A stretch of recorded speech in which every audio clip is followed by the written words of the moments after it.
Hey, good morning, everyone. My name is Mike Sheriff, and I'm the Forest City Youth Film Festival's manager here at the Forest City Film Festival. I'm so pleased to welcome you to another Youth Filmmaking 101 seminar. Today, we're going to be looking at the elements of a winning short documentary, and we have two special guests lined up for you. John Reed teaches in the Faculty of Information and Media Studies at Western University, where he has taught a documentary media course since 2005. He has served as an expert judge at the Forest City Youth Film Festival's documentary category since 2020. In addition, he helps coordinate the London, Ontario chapter of Cinema Politica, a nonprofit media arts organization that screens independent political documentaries. John graduated from NYU in 2001 and worked in Los Angeles in television, film, and theater production before moving to Canada. Megan Murphy is an award-winning student filmmaker from the Toronto area.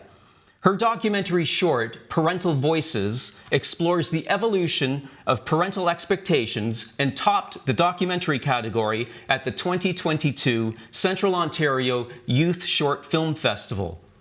Parental Voices went on to win the documentary category at the very first Ontario Youth Film Festival in November 2022. John has put together a fantastic pre-recorded video that answers the question, what are the winning elements of a short documentary? I think you'll be surprised and encouraged by his answer. After the video, John and Megan will be joining us for a live Q&A session. So as you're watching, think about what questions you'd like to ask them. Your teachers can post those questions in the live stream chat, and I'll be sure to pass them along. So, without further ado, let's roll the video.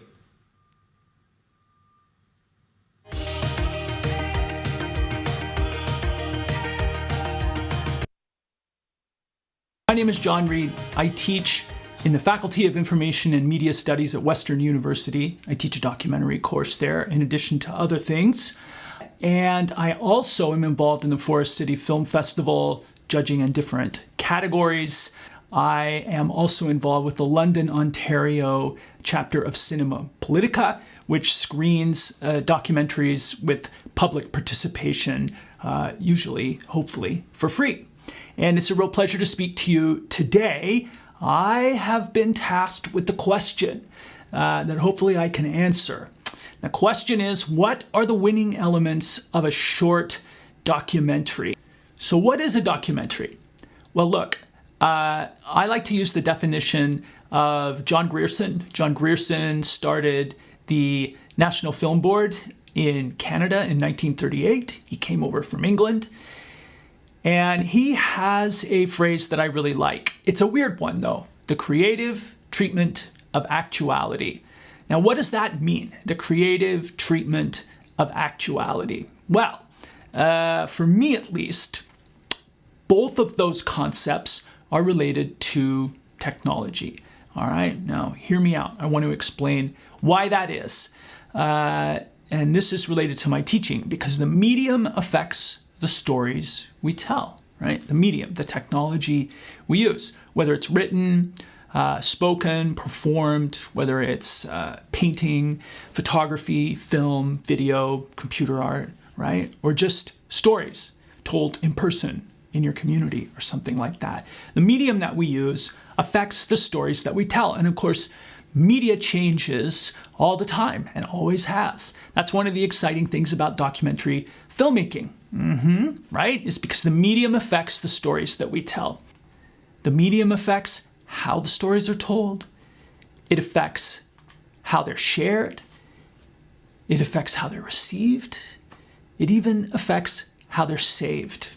The medium affects the stories we tell. So it's really foundational. If you're going to talk about the creative treatment of actuality, right, creativity, and some form of lived existence, it's also important to talk about the medium.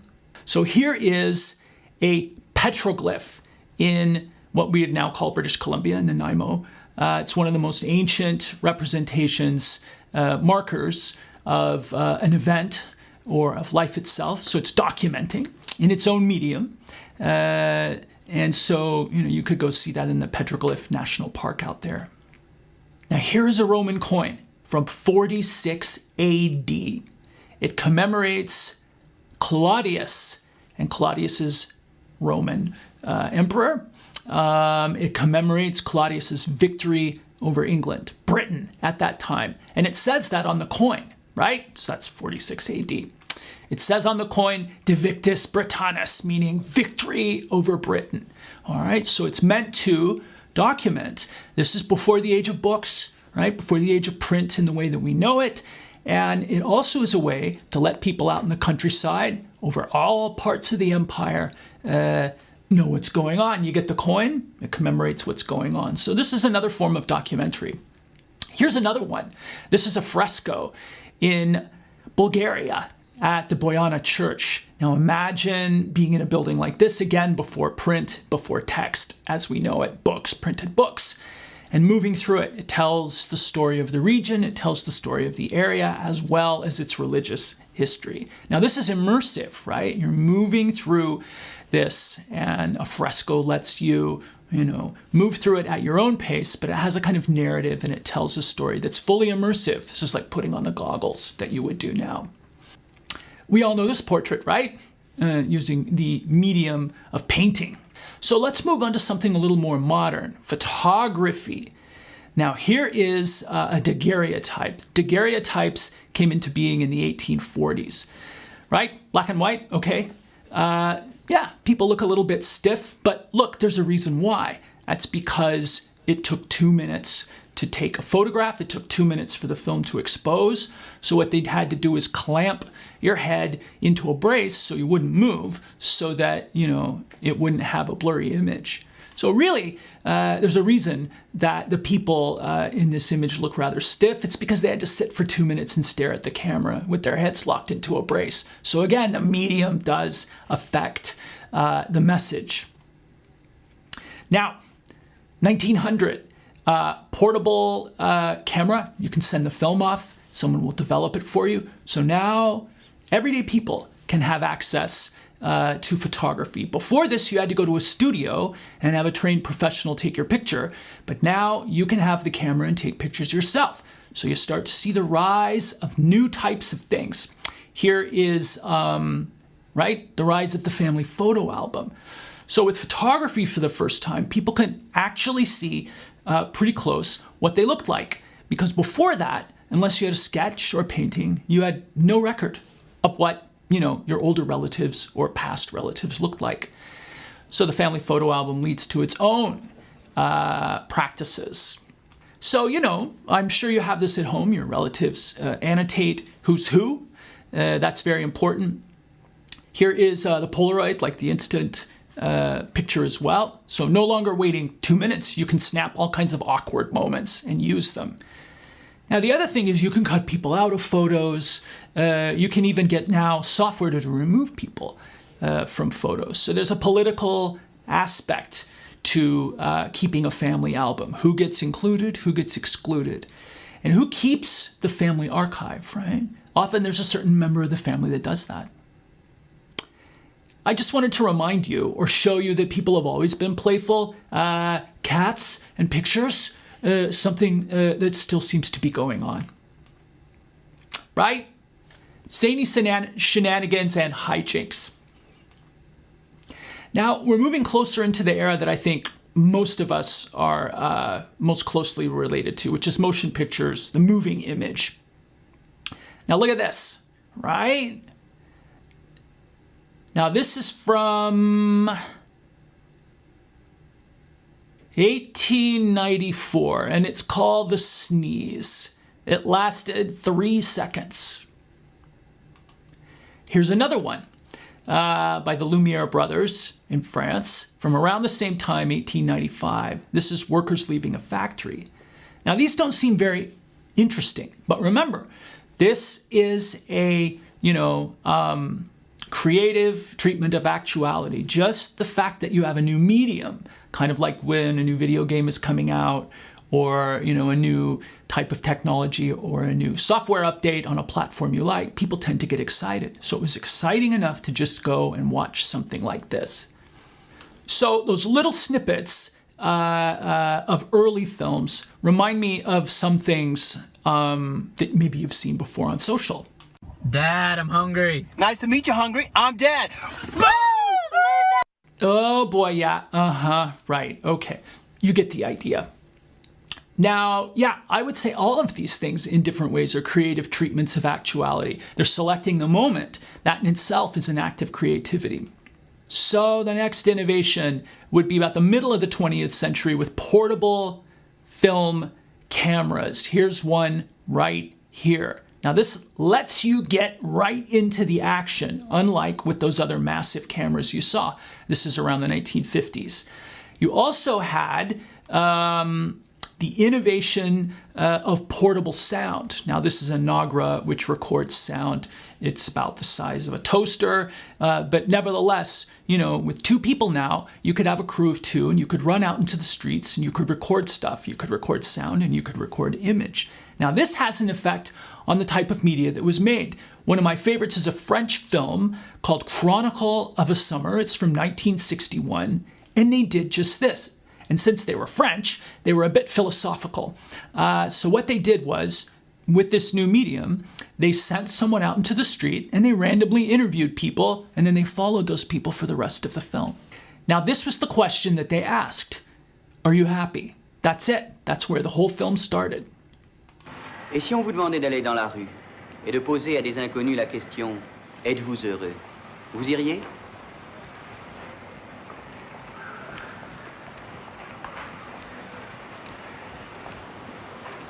Monsieur, s'il vous plaît, êtes-vous heureux? Je me dis, qu'est-ce que ça peut vous foutre? S'il vous plaît, êtes-vous heureux? N'ayez pas peur, on ne veut pas vous faire de mal. Madame, s'il vous plaît. Pas le temps, je fatigue déjà beaucoup, alors là... Est-ce que vous êtes heureux, monsieur? Oh, me parlez pas tout ça. Monsieur, s'il vous plaît, est-ce que vous êtes heureux? Toujours, oui. C'est vrai? Oui, oui. Oh oui, oh, ben là, ça va.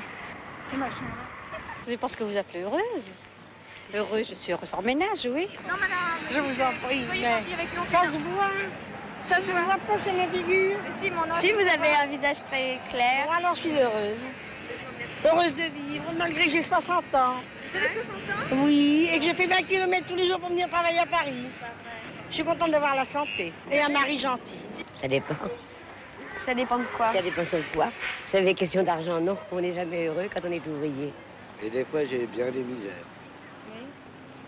Vous n'êtes quand même pas malheureux. J'ai perdu ma soeur. Aïe. 44 ans. Oui, ma chère. Je suis bien embêté, croyez-moi. Maintenant, je ne cherche pas à comprendre. Et êtes-vous malheureux? Quoi? Malheureux? Pourquoi faire? Est-ce que vous êtes heureux ou malheureux? Ça dépend quelle philosophie vous adoptez. Non, on fait une étude sur le thème du bonheur. Okay, right? So, as you've seen, the medium affects the stories we tell. This portable medium allows them to interview people on the street in a much more spontaneous way than we might have seen before with this technology. So, let's move into a weird one, a celebrity biography, right? Like a biopic, like you might see on a TV movie or something about a celebrity. So this one's called Superstar, the Karen Carpenter Story. It was shot on 8mm by a guy who was a film student in the 1980s. And I'm showing this because this is like the lowest low budget you could make. He didn't have the kind of budget to make an expensive film. So this film is about the Carpenters. They sold millions and millions of albums. So this is a film that uses Barbie dolls to tell her story. Now that sounds kind of offensive, right? But what the filmmaker is trying to do, a couple of things. First, he doesn't have any money to produce a film. But second of all, he's making a commentary about celebrity culture and how human beings are often treated as products, right? As merchandise, as, say, something you'd buy off the shelf at a toy store. So hang in there with me on this one. So it's got performances, interviews, and things like this. And he recreates things using a lot of different media, but this is super low budget. It's much more low budget than you could make today with your own phone. Here's a clip. You just do what I tell you and it'll be great. I just want it to be perfect.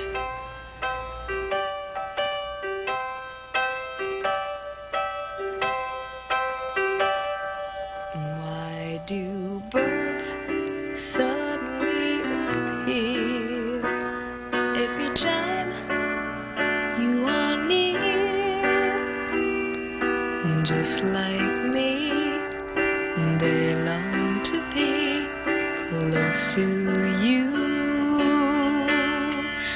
Why do stars fall down from the sky every time you walk by? Just like me, they long to be close to you. On the day that you were born, the angels got together and decided to create a dream come true. So they sprinkled moon dust in your hair, a golden starlight in your eyes of blue. That is why all the girls in town follow you all around. Just like me, they long to be close to you.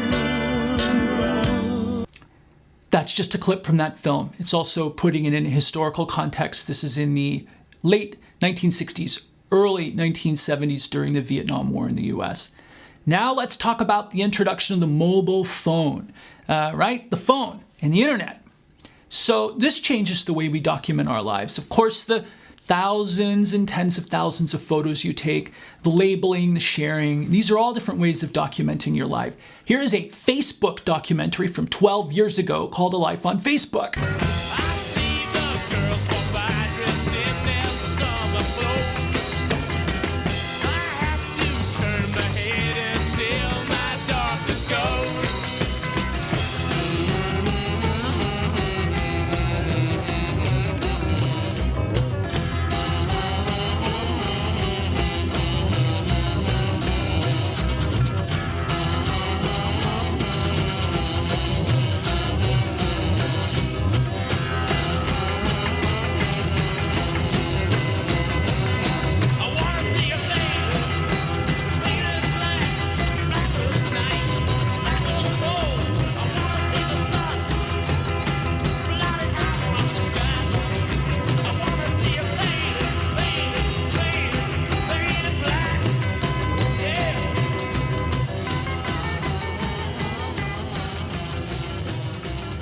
Oh boy, log out, end of game. All right, the introduction of social media we just talked about, really. You know what it never was? That serious. It was never that serious. Quite frankly, would never be that serious. Okay, right? TikTok. Don't count this out, right? You're using it all the time. You are creating memories. You're sharing things, and it is the creative treatment of your life that also adds to it, right? Aha. Okay. What about animation? Right? You see this all the time on YouTube. Here's one that showed at the Forest City Film Festival, the Youth Film Festival, called Apathy Apocalypse. There's another current threat that scientists predict will also kill up to hundreds of millions of people and end society as we know it: climate change. Yet strangely, nobody's panicking. According to a 2020 UN report, the world is still burning more than 2 times too much fossil fuel to avoid a climate tipping point. So why have scientists failed to convince citizens and governments to take action? Are we all doomed to perish in our apathy?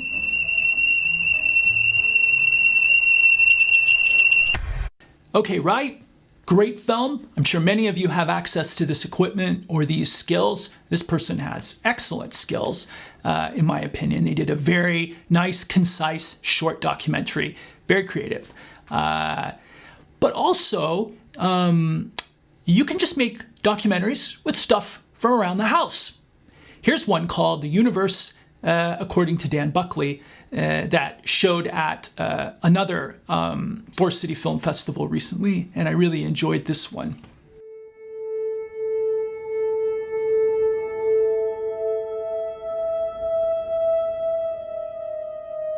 Then you have the first second, where you have a an inflation, a doubling of the size of the universe, could have been ticking at 1 billion years per second, the way we conceive a second.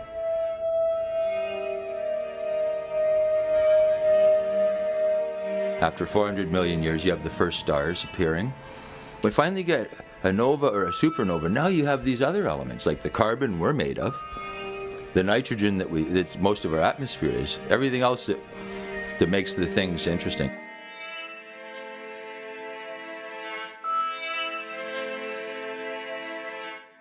It's just going to keep expanding. Everything's going to get further away. Eventually we won't be able to see anything else.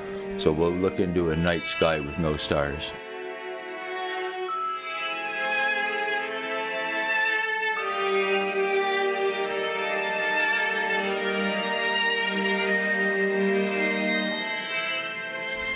Okay, right? Love this film. This film, you could argue, is made from things around the house, and with music and with fantastic cinematography and a great eye. They're able to take those household objects and make a universe, right? Fabulous. Yes, yes, the creative treatment of actuality, absolutely. Now, what is it about this relationship between documentary and truth? Of course, that's always a goal, right? Sharing your story, sharing someone else's story, communicating and enlightening your truth or someone else's truth. This is a photograph by Keith Cottingham, except it's not real, right? Completely fake. He made these, completely synthesized images using whatever software he did. No reality involved. So what does that even mean, right? Well, he's trying to call attention to the new types of technologies and could you trust what you're seeing now? And there is a relationship between technology and truth, especially as technology becomes, as we're seeing in the age of AI, it makes it easier to not know if what you're seeing is true or not. Aha! This is the Queen's address to the nation in England a couple years ago. This came out by Channel 4, and they wanted to draw attention to just this issue of technology and truth. Tell us more, Your Majesty.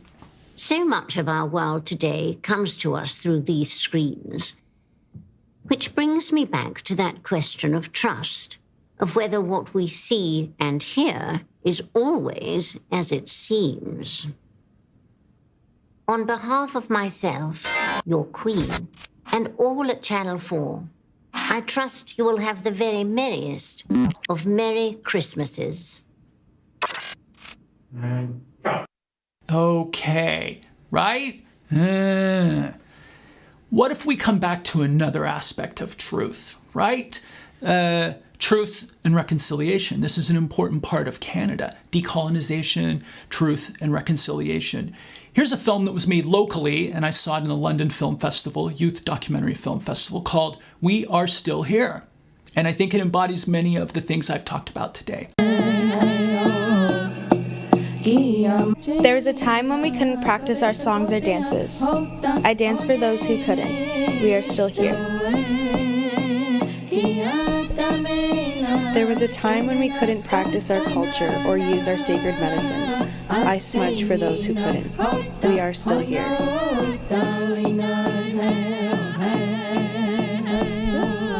There was a time when our language was taken from us. I'm learning my language for those who it was stripped from. We are still here.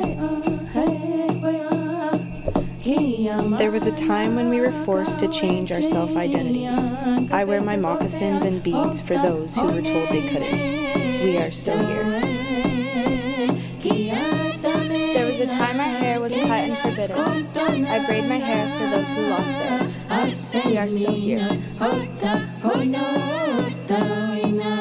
Okay, right? To me, this is a great embodiment of so many of the previous examples and the concepts I mentioned, right? It's community-based, it's communicating a kind of truth.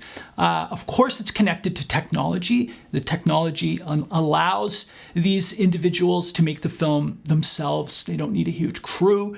They can edit it, and they can share it online and share it with members of their community in the larger world. It's also, right, deeply personal, highly creative. It involves music and art. It truly is, right, a creative treatment of actuality. And here's where it all starts to come together, right? Remember, the medium affects the stories that we tell. And the reason I wanted to show you these weird examples is because I want you to know that there really are no boundaries. Use any medium at hand, or misuse any media at hand. Media relates back to this original question that I was asked. What are the winning elements of a short documentary? Well, for me, a great documentary makes you feel. It makes you learn. It makes you laugh. It makes you live. And you are the winning element there, right? You're the key aspect of that. You don't need a lot of money. You don't need a lot of equipment. You don't even need a lot of experience. And that's why I've tried to show these odd examples. You can make things on no budget with whatever equipment you have at hand. What you need is the ability to listen, to anticipate a great moment, perhaps collaborate, and most importantly, document. So get out there. Everyone has a story to tell, and please find a way to share yours. I hope I'm helping you do that. That's the spirit of my talk today. And now we're on to the next portion. Thank you so much. I'm John Reed. Bye-bye.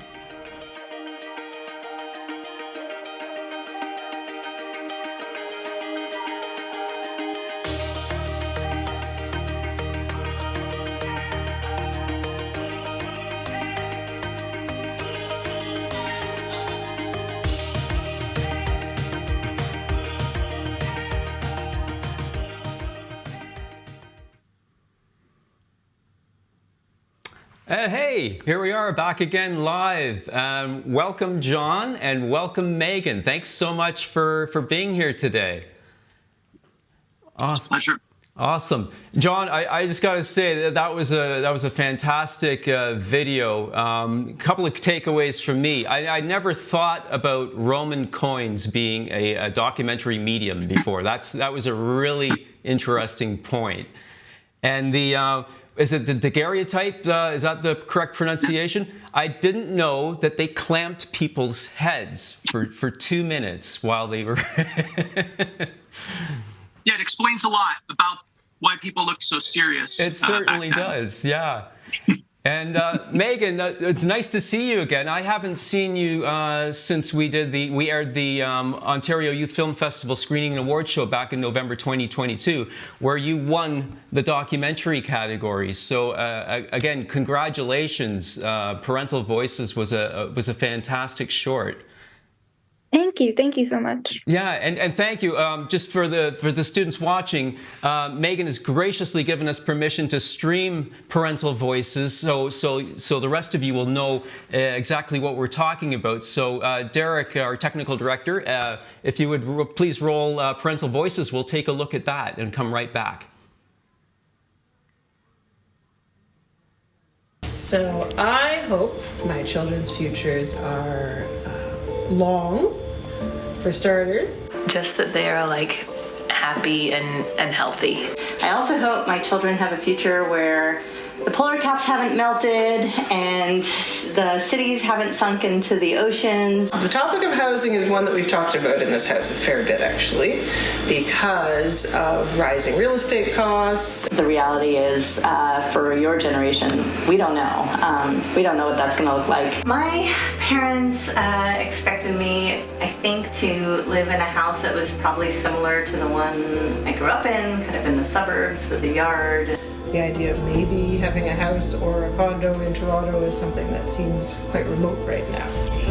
Rental place, apartment, a condo, eventually a house. Our plans are not for them to stay with us forever. My parents always expected me to have like one job for a long time. Obviously, I'd like them to have a means to supporting themselves. They wanted me to be successful, make a lot of money. I'm sure she would have been thrilled if I were a doctor. I do want our kids to go to university. I really believe in like furthering your education. And who knows, maybe they'll never leave home because they'll be working out of their bedrooms for the rest of their lives. I hope they find relationships with people they trust and they feel good about themselves with. I have absolutely zero expectations for what they'll do, whether they'll get married, whether they won't. I hope that they avoid relationships where it may be really, really fun for a short period of time, but then they're not, bringing them into a place where they're going to be happy and be fulfilled.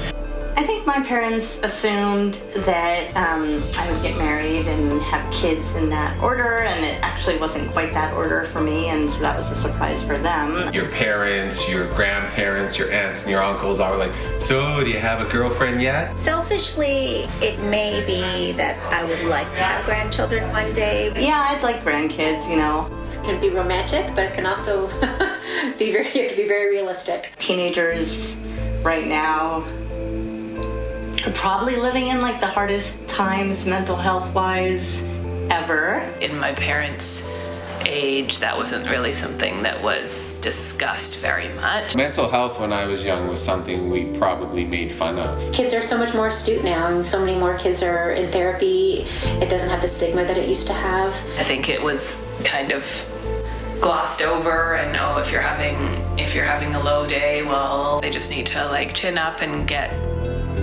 over it. If you had a problem, you could get over it. I think for kids that really need the mental health support, it's not always there for them. I am really hoping that we've hit bottom and it gets better, and our society recognizes the need for better support.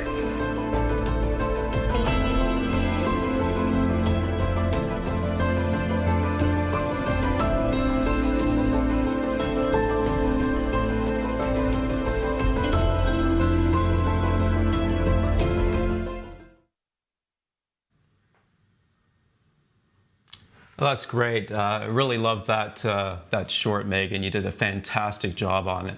I just wanted to remind students that are watching, if you have any questions for John and Megan, please pop them into the YouTube chat. But for now, I'd like to turn it over to John and Megan to start off the Q&A section. Okay, so Megan, if it's okay, because you're an actual creator, you're a filmmaker. I'm an educator. I've worked in those fields, but I moved into education. So I really feel that the students, have a lot more in common with you. You're who they want to be. So can I ask you some questions first? Is that all right? Yes, that's definitely all right. Okay, great. So really broadly, what caused you to even make this documentary? Why did you make it? I think I was just thinking a lot about how my parents had raised me, and then thinking about how they were raised and thinking about all the generations before us and how that's changed really inspired me. I think mental health specifically, how we handle mental health is so differently from how our parents' parents handled mental health. So that really inspired me. Now, just out of curiosity, did you make this for school? Did you make this for a festival? What was your intended reason for even making the film? Well, I'm a film major, so it was sort of an assignment. And then I submitted to a bunch of film festivals after, just because my teacher had recommended that I do that. Yeah. Okay. So school. So we're in a school setting for this live stream. And your teacher, were they kind of the portal for hearing about some of these resources that other festivals you submitted to? Or was this something that you kind of did on your own? I'm just curious. My teacher was very helpful to me throughout the planning process, listening to my ideas, helping me shape my ideas, and then also giving me resources for how to get music that wasn't copyrighted and showing me where to submit festivals. Yeah. Okay, great. I had to get my little say in for teachers. So can I ask you some more questions? All right. How did you even select the people that you interviewed? Did you interview a lot of people and then decide on, a usable amount for what you were trying to do, or how did that go? Well, it really started with the adults because I did the children a while after. But I just looked for adults who I knew had children. I knew they were parents, so like neighbors mostly or my friends' parents. And yeah, I used the majority of the parents I interviewed. I didn't use all of them, but I had a lot of footage, so I had to cut it out. So, some parents get a lot more screen time than others just because they were saying the stuff that really resonated. But yeah. And then, yeah, the children, they aren't like, none of them are normally the children of the parents. I think the one like little boy who I have, he is the dad's, like he's the son, but most of them were just my friends because I had a very fast approaching deadline, so I just had to get it done with people who I was comfortable with. Okay, yeah. What about like planning for it? I mean, you mentioned a deadline coming up, but how much pre-planning went into it? I mean, when I was in school, this is embarrassing to talk about. Back in the days of film, I remember making a film on my way to the lab to hand over the film, and I just walked down the street and recorded what I saw, and I was just had to hand something in, right?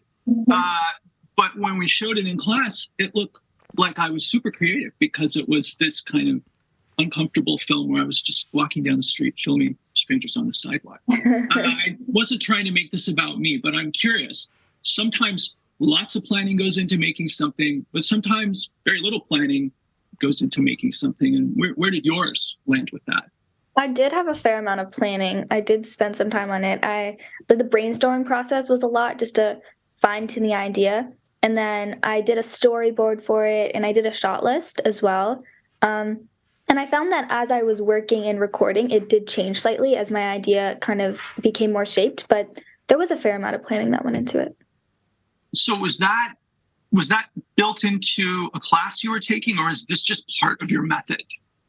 I think it's kind of a mixture of both because we are supposed to plan and they do want us to plan, but if we choose to make like a script or a storyboard or a shot list, like it's kind of up to us what we use to plan. So I just chose what I thought worked for me. Okay. All right. Had you made anything before that? I had made about like 1 or 2 films before, but they were very beginner films. Like I didn't really know what I was doing. I was kind of feeling it out. So that was probably the first film that, felt like a film that I could show to other people. Okay. Did you use that same sort of planning process, or was that something you kind of, perfected as you went along? I did use the same planning process. I think the brainstorming part was a lot harder for me at the beginning. That took a lot of time to come up with the idea. And then the more I did films, the more I was able to come up with the idea a little faster. Okay. What about skills? What about things you learned? Like, was there a learning curve for learning the equipment, learning, do you have any battle stories to share? I do. I think just learning how to use a camera was something I learned as I was going, and like very small things, like I'd show up at someone's house to record them and my battery wouldn't be fully charged and I'd have to be like, hurry up, talk a little faster, that kind of stuff. And then just editing. That was my first time editing a large project where there was so much footage for me to just work through and edit. And when I had the lip syncing, I had to manually kind of do that because I had to like manually align everyone. And that kind of stuff was definitely a learning curve. Okay, so you mentioned syncing sound. So what, I want to talk more about that too, because students will really appreciate that. So what do you even mean by that when you say that? Like, some people might not know about what you're speaking. So basically, because for the majority of the film, we have the adult's voice over the kids who are lip syncing. And what I did for that was I basically recorded the adult on the interview. And I had I basically had their audio, and then I would play the audio for the kids and I'd type up the words that they were saying.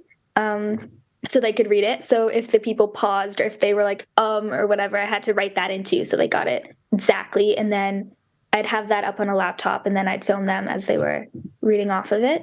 And then I had to manually sync it So yeah, I'd listen to the audio and try to align it with their lip syncing until it fit.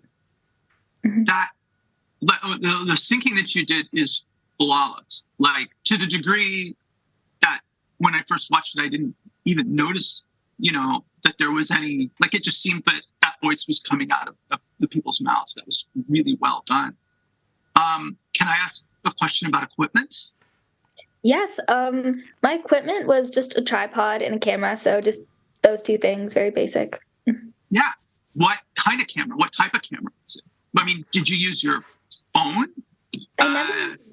I think, I'm not entirely sure what the camera is because I just rented it from my school. I think it's like a Nikon or something. It was a very like basic sort of camera. And I just kind of worked with like aperture and things like that. Okay. Yeah. So you were lucky to be able to get equipment through your school. That's really wonderful. And then I still want to ask about equipment, if that's all right. Because I made this little video introduction earlier, and I learned to work with that camera when we were on lockdown. They told us, I teach at the university, and they said I had to do 52 hours of teaching for the year, for that class, record it and put it online for the first year students who were not going to be there in person. And so I went and got a camera, and it was a little 4K, a little camera, probably like what you were using. But it took me almost a month to learn how to use it. And I was very arrogant. Like, I went to art school, I went to photography school, but the technology had changed so much from when I was there in the old days. So did you have to struggle to learn, about, like, I had to struggle with turning off a lot of the automatic features on the camera. It has focus, it has exposure, and it doesn't always, what you want to do doesn't always match the automatic features. Did you have to learn or struggle with anything like that? I did struggle with that, yes. Yeah, even like looking back on the film now, I still see so many technical problems with it, with that kind of stuff. But I think just like making sure focus is good, making sure your ISO is set.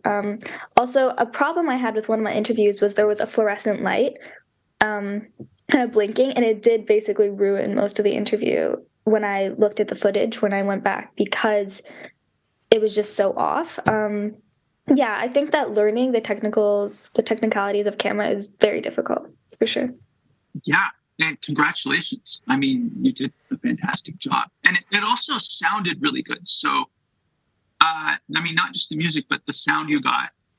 Did you have to use, like a microphone, or was it built into the camera?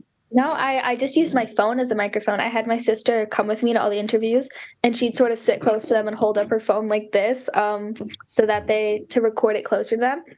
And then I also synced that. I had everyone clap before they started the interview, and then basically I could sync the audio from my phone with the camera audio. Okay.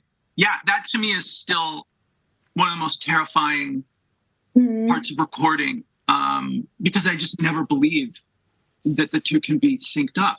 I mean, I just never trust it. And then I do the clap, and, it always syncs up, because that's how it works. But that part still terrifies me.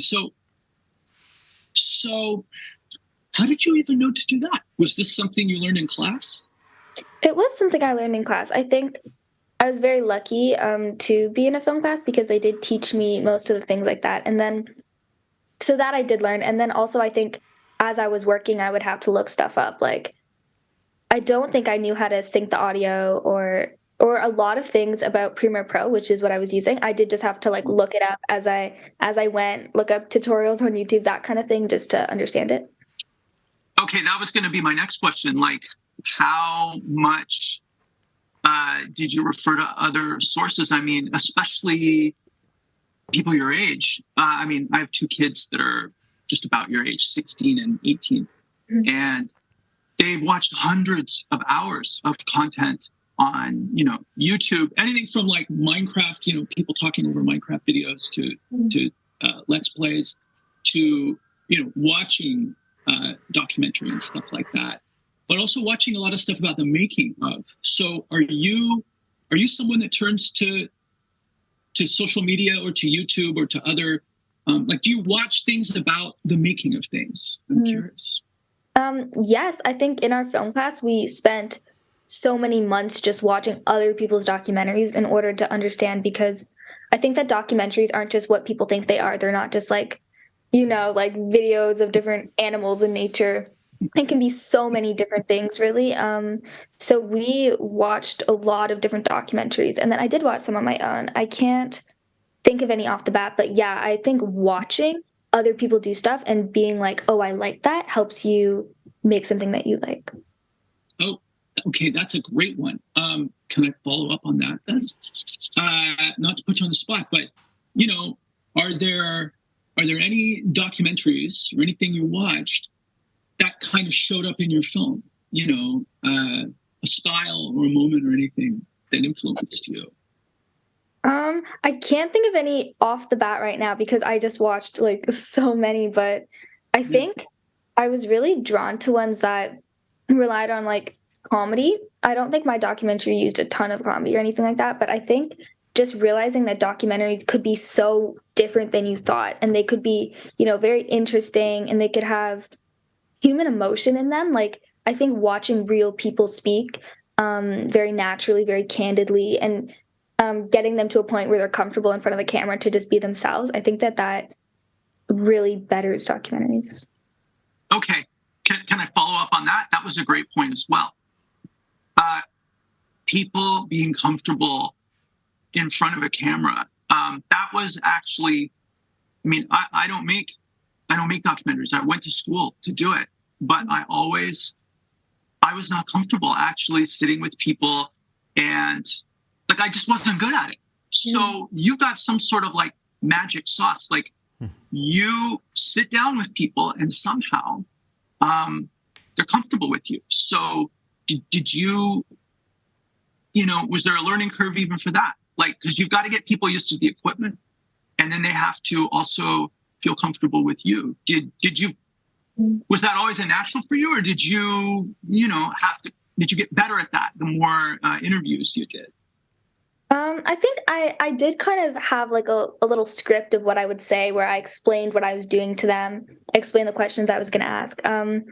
But I think part of it was that I did know some of them before, but I think also having the camera set up and showing them as I was setting it up, like where it was going to be pointing, where I wanted them to sit, making sure they were sitting somewhere where they felt comfortable. And then just like talking to them very naturally before I started recording, so they kind of got used to where they were, what was happening. I think that was very important. And then I tried to get in there and ask a lot of follow-up questions, which meant that I did have a lot of footage because I was like really talking with them. But I think it made for the better moments. Yeah. Okay. So without having to get too personal, like you also sound like, a therapist, a friend. You're able to, like, there's so many things that are beyond just operating equipment. There are lots of people out there that have questions they want to ask, and there are lots of people out there that know how to operate equipment. But when I hear you say that, there are all kinds of other aspects of being good at what you do that, like, I don't want people to feel excluded, right? Like, they're just being a good listener is a real talent, and that I think is what, made you so good at what you do. I'm just curious. So what you're still in high school, right? Yes. Okay. What year are you? Grade 10. Okay. Grade 10. All right. So is it too early to ask if you were to imagine going to university? Mm-hmm. Any idea what you might major in, what you might do if you were to go? I am very interested in psychology. So that is something I'm super, that's something I knew. Really? No, yeah.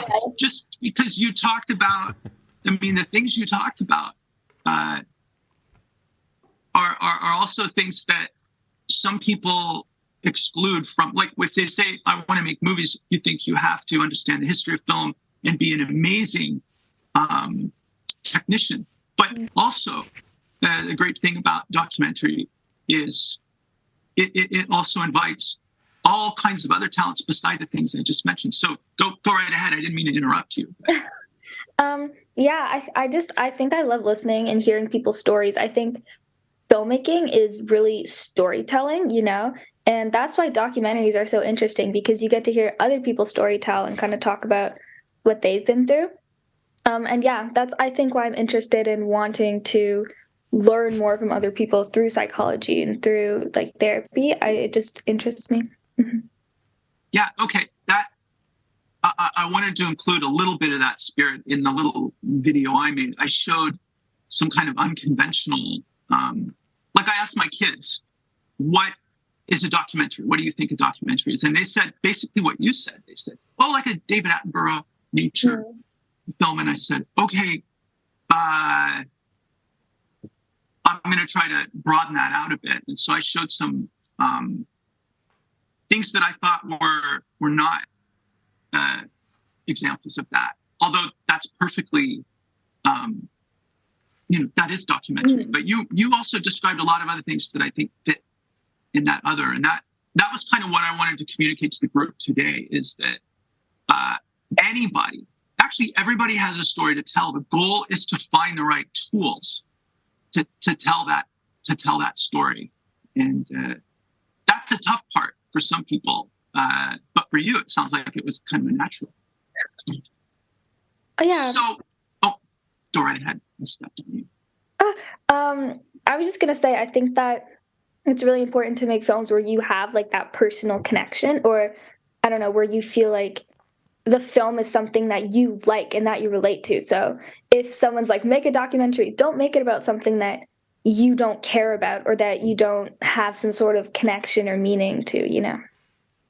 Okay. Yeah. Because, well, a lot of my students in the documentary class I'll teach, it's kind of split. They'll want to make something really, really personal. And then the other half want to make something that is about something they don't know anything about, but they always wanted to learn more about, you know. And that's the other great thing about documentaries. It lets you grow, right? Experiencing new things, but also, focusing and starting with, well, really yourself, finding yourself in the project, as you just said. So can I ask about music? You had music in the film. Yes. All right. Where'd you get it? Well, there are a couple things. I can put them in the chat or something, but there's something called apm.ca, which is basically a music site that has like a lot of music that you can get, and all you have to do is credit it. So you have to be like, at the end of your film, you just have to be like, credit to apm.ca, so that they know that you are using the music. And then SoundSnap is another one where you can just get copyright-free music. Okay. And again, you just knew this yourself, or did this come through a little bit of knowledge from your class? It is knowledge from the class, yeah. Okay. Let me see. I'm looking at time here. It's just sorry to interrupt. I just wondered if this has been great. I've just been sitting back listening to this awesome conversation between the two of you, not wanting to interrupt any. I just wondered if Megan, did you have anything that you wanted to specifically ask John before we get to we have a hard stop at 11:30. So. Okay. I do have some questions for you. A good one would be, what advice do you want to give to younger generations of filmmakers? Oh, okay. Well, I would say that nothing should hold you back. Don't be your own worst enemy. So just making stuff. And even if you're just making stuff for yourself, and then maybe it gives you the confidence to make something to show like your friends or family, and then broadening out. But really the difference between someone who's a great documentary maker and a regular person is the person that is a great documentary maker, they make things. That's a huge difference, because lots of people have good ideas, but they tell themselves, well, that's for someone else to do. That's professionals, or you have to have special training, or you have to have had courses in it. And I mean, yes, that's all true to some degree, but some of the most amazing documentaries are made by people who have no experience, who don't understand the equipment, who had something they wanted to tell, and that, you know, motivated them to try and find a way to get it out there into the world. Because if you have a good idea or you stumble on something that connects with people, it's going to be seen. You know, people want to share it. People want to nurture it. So make stuff. It's the advice I would give. And that's a big step. Yeah, I agree with that. I definitely get what you mean. I think a lot of people have ideas, and if you're able to follow through, that's such a huge thing. Do you want me to ask another question? Let me kind of follow up with one more thing, and then you can. Okay. So in my first year of university, I took a documentary photography course. Mm-hmm. And, you know, I'm 18, I'm ready. I'm like going to change the world. And I'm in New York. The school was in New York, and I was a superstar. I had it all. And the first 3 weeks of class, this teacher, who was really well known, she was editor of a photography magazine. We didn't take any pictures. We would go out into the city and what do you call that? Like, we would listen, overhear conversations. And that's what she told us to do, is listen to other people's conversations and write them down. And then we would come back and report on it.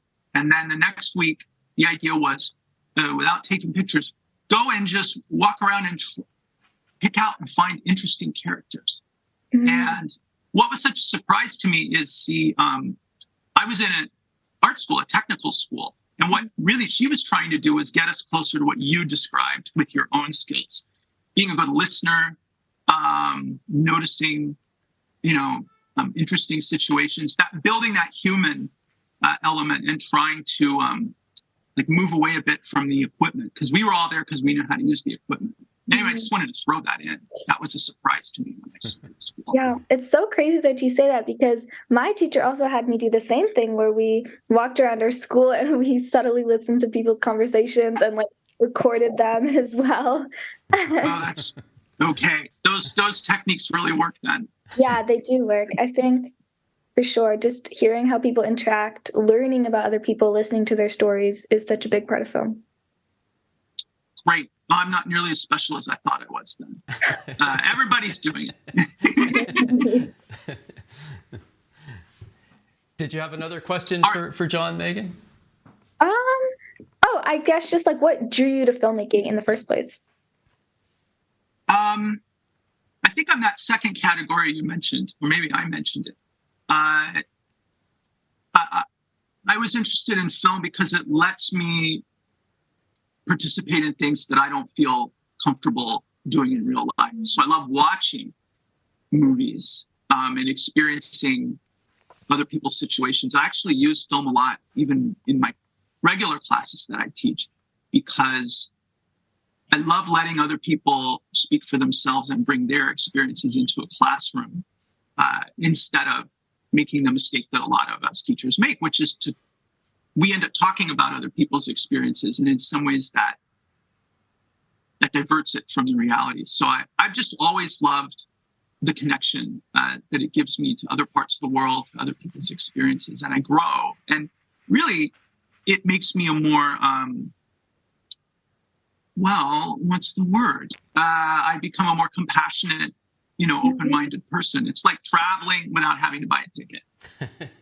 Yes. Oh, that's great. I really wish we had more time to keep going.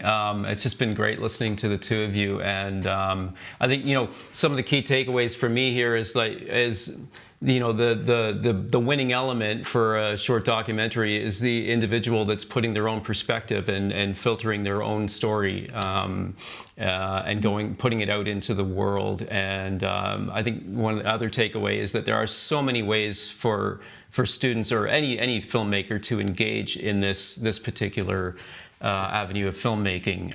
It's really the sky's the limit. It's up to your imagination. But I'm sure everyone watching is thrilled as I am with all the great information and the insights that you've shared today. So, John and Megan, thank you so much for participating in this, and it's been great. Thank you. Thank you. I look forward to seeing more of Megan in the future in the newspapers. And in the Definitely. So for all the filmmakers that are watching out there, I'd just like to pass along a quick reminder that we're taking submissions for the 5th Annual Forest City Youth Film Festival and the 2nd Annual Ontario Youth Film Festival. You can learn all about the film categories and competition rules by visiting fcff.ca/submissions or oyff.ca. You can also visit each festival's page on Film Freeway. Simply go to filmfreeway.com, click on Browse Festivals, and then enter Forest City Youth Film Festival or Ontario Youth Film Festival in the search box. And you can be sure to follow both festivals on social media to stay up to date with our latest news, seminar announcements, and other exciting filmmaking events. But that's it for today. Thanks so much for joining us, and now go out and film something amazing. Thanks.